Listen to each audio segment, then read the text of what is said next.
Sekarang yang aneh, ada yang terlihat seperti terbuka. Baik gitu. Tapi ternyata hatinya berpenyakit. Nah, penyakitnya ini berbeda dengan penyakit-penyakit yang kufur tadi. Penyakit-penyakit yang fasik tadi. Yang ini lebih kronis sifatnya. Karena tidak nampak secara langsung dari perilaku. Kalau yang kufur nampak langsung dari perilaku. Ya, penyakitnya dari fahsya misalnya muncul apa? Pornografi, nonton gambar-gambar yang tak bagus, video-video yang buruk, yang itu pornografi itu akan membawa kepada tingkat yang lebih serius. Bahkan nanti ke LGBT ini riset. Dari riset ini nanti. Jadi kalau dari mohon maaf tuh pornografi itu candu yang sangat luar biasa. Itu pornografi itu lebih bahaya dari narkoba. Narkoba aja sudah bahaya. Ya, apalagi pornografi naik nanti itu pengantar kepada LGBT, itu yang paling bahaya, ke atasnya lagi. Nah ini teman-teman sekalian, itu fahsya, kata-kata kotor, jorok dan sebagainya. Ya, mencuri, membunuh, merampok dan sebagainya itu mungkar. Nah, perbuatan fasik, penyimpangan itu karena sifat-sifat tadi, fahsya dan mungkar. Nah, munafik itu samar sifatnya. Ya, kalau fahsya dan mungkar itu membentuk perilaku. Orang maling kan mencuri, kelihatan perilakunya ada. Tapi kalau munafik itu perilakunya kayak baik, sikapnya baik. Padahal kebaikan itu dibangun oleh sinyal-sinyal yang kotor dari nafsunya. Itu penyakitnya, penyakit yang sangat menarik.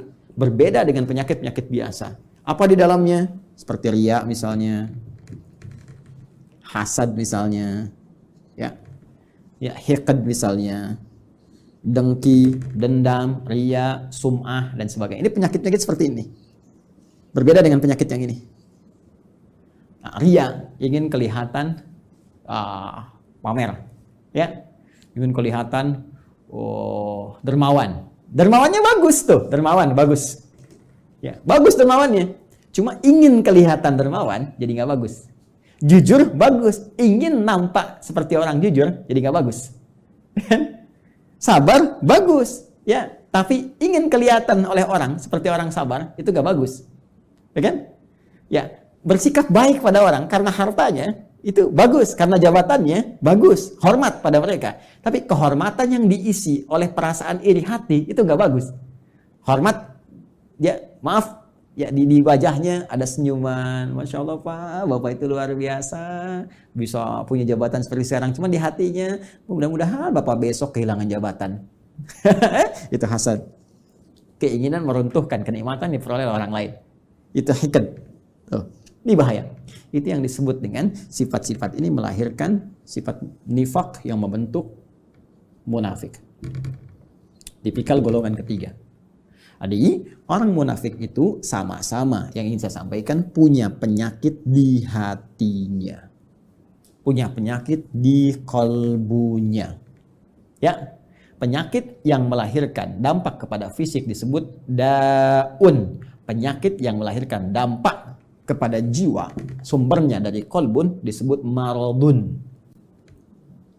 Jadi orang yang sedang riya itu maradun, orang yang sedang hasad itu kena penyakitnya maradun, orang yang hiqd, dengki, ya, dendam itu maradun, ada penyakit di kolbun. Kalau satu orang, kalau banyak orang, ya, maka jamak bentuknya dari kolbun jadi kulubun. Ya, di kulubnya ada apa? Ada maradun.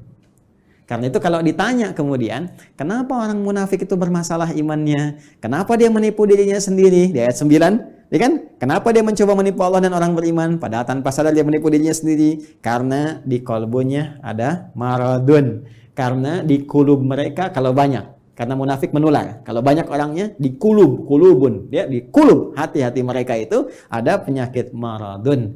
Maka dijawablah dari pemaparan ini, turunlah kemudian, perhatikan, ya, pernyataan tegas dari Allah Subhanahu wa taala yang mendasari pemaparan yang telah diuraikan tadi, ayat 10. Fi qulubihim marad. Fi qulubihim maradun. Ini fi qulubihim marad. Yang paling menarik di ayat ke-10 ini, yang Allah tekankannya tuh yang ini, khabarnya. untuk menjawab pertanyaan di ayat 8-9 tadi. Ketika Anda bertanya, kenapa sih orang munafik ini imannya bermasalah? Ya, masalahnya apanya sebetulnya? Kan kelihatannya seperti orang baik. Di mana letak masalah di imannya? Maka Allah tekankan, hei, masalahnya di hatinya itu loh ada persoalan. Di jiwanya. Ada masalah besar di hatinya yang nggak sama seperti orang normal. Ini orang nggak normal, kelihatan baik tapi hatinya berpenyakit. Kan? Ini yang ingin ditekankan. Di persoalan utama orang munafik itu ada pada jiwanya. Ini kembali ke sini tadi nih. Ini yang sedang dikuasai oleh setan dengan penguasaan yang sangat dahsyat sehingga nggak nampak seperti orang-orang fasik, nggak kelihatan seperti orang kafir yang menutup diri, yang jelas perilakunya, ya jelas nih arahnya jelas. Ini samar kelihatannya. Kenapa? Karena ada bahaya di sini nih. Dan bahayanya apa? Jenisnya. Anda bertanya lagi, apa ya Allah jenisnya apa? Bahayanya apa? Penyakitnya bagaimana? Marad nih. Fi qulubihim marad. Nah, ini ada penyakit-penyakit samar yang nggak nampak secara langsung, nggak kelihatan. Ya, nggak kelihatan, tapi lewat perilaku itu bisa terdeteksi. Nanti yang bisa melihatnya adalah nilai-nilai keikhlasan. Benar nggak nih? Saya mau menyumbang Pak untuk renovasi masjid. Kelihatannya di sini ada renovasi. Oh iya Pak, Masya Allah, Alhamdulillah. Sampai sini masih bagus. Berapa Pak kebutuhannya? 5 miliar? Nggak usah. Biar Pak, nggak usah buka sumbangan. Biar saya aja yang nyumbang. Kan? Sampai sini masih bagus. Benar Pak? Iya nggak apa-apa. Ikhlas Pak karena Allah. Bismillah. Nih 5 miliar. Tapi mohon Pak ya, nanti pas Jumatan dikasih tahu bahwa saya mengatasi semuanya ini. Kalau perlu di akun Bapak sebarkan dari Sabang sampai Merauke. Nah, mulai muncul. Jelas ya? Nah, ini hal-hal demikian. Nanti kalau ini dikuasai terus, dipelihara terus, maka mulai nanti muncul tindakan-tindakan anarkis dalam kehidupan. Terbawa nanti. Mula-mula nggak enak fisik. Ini penyakit munafik ini berbahaya. Marad itu lebih berbahaya daripada ya. Pusing karena penyakit fisik. Ya, telat makan, asam lambung naik, pusing dan sebagainya. Itu obatnya obat fisik. Dawa, minum sesuatu, ya, enak, nyaman, dah selesai. Tapi karena munafik, ini bahaya. Pusing karena ria, repot tuh. Obatnya nggak ada di rumah sakit. Ya, silakan datang ke rumah sakit, konsultasi pada dokter spesialis. Saya pusing dok. Di mana Pak? Hampir semua keadaan kepala saya, depan, kanan, kiri, belakang pusing. Apa gejala yang dirasakan? Itu Pak, kalau tetangga saya beli handphone baru, saya pusing yang kanan. Kalau dia beli kulkas, pusing yang kiri Pak. Kalau dia pesan sesuatu yang baru, oh pusing yang depan. Nah itu, ini pasti yang ini nih. Ya, ini bahaya. Fazadahumullahu marada, kalau dia nggak taubat, terus dipelihara, dikoleksi, apalagi dihiasi oleh setan dengan hiasan-hiasan fata morgana, ya nanti dapat ini loh, dapat itu loh, ya terus dikemas seperti Abdullah bin Ubay bin Salul, ingin dapat kedudukan di Madinah, terus dia pura-pura, ya beriman, ya supaya dapat simpati, terus pakai pakaian seperti orang beriman supaya dapat perhatian-perhatian, dekat dengan Nabi, tapi di belakang merencanakan hal-hal buruk, ya. Anti terhadap Nabi, ya, mau bahkan mengeksekusi Nabi, bikin tempat makar kepada Nabi dan sebagainya, Masjid Dirar itu kan, dan seterusnya, sampai wafat dalam keadaan yang mengenaskan. Itu hidupnya kolokan, ya kan? Hidupnya sangat mengecewakan, bikin susah, tapi matinya begitu kolokan. Dan itu kan sifat yang menular terus, tanpa batasan, waktu, dimensi dan sebagainya, terus naik dia. Makanya kalau ditemukan lagi kekinian misalnya, nah itu hati-hati. Ya, ini saya sampaikan sekali lagi untuk kehati-hatian ya. Bukan menghukumi satu dua pihak. Hati-hati cara membacanya jangan salah. Kalau salah baca berarti Anda pun sedang dikuasai oleh setan. Cepat ya. Dan saya berdoa mudah-mudahan Allah membersihkan hati kita. Awas hati-hati. Ya kalau ada kedudukan, ya, harta, benda dan lain sebagainya, kalau ada sinyal-sinyal seperti itu, maka setan sedang mulai masuk. Sekali lagi saya sering katakan ini musim-musim pilkada, kalau nanti ada bisikan-bisikan nih wilayah pemilihnya banyak Islamnya nih, kamu pakai kerudung aja untuk menampakkan aja kamu dekat dengan mereka. Kalau perempuan, kamu pakai peci deh, kalau bisa pakai jubah, datang ke pesantren begini, kamu untuk nampakkan aja supaya kamu dapat pemilihnya. Ah, itu hati-hati setan tuh. Katakan pada jiwa Anda, kamu jangan main-main dengan setan.